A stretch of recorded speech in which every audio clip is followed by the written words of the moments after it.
Viswanathan and sons. சூர்யாவுக்கு என்னதான் ஆச்சு? ஏன் இந்த மாரி ஒரு டைரக்டர் கூட படம் பண்ண போனாரு?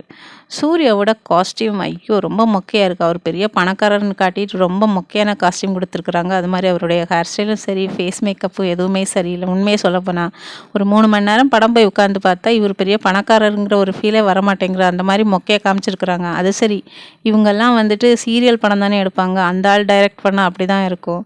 அப்புறம் மமிதா பஜ்ஜு ஆஸ் யூசுவல் வேற ஏதோ மாரி ட்ரை பண்ணியிருக்கிறாங்க. ஓகேவா இருந்தது. ராதிகா ஆஸ் யூசுவல் நம்ம எதுவும் சொல்ல தேவையில்ல.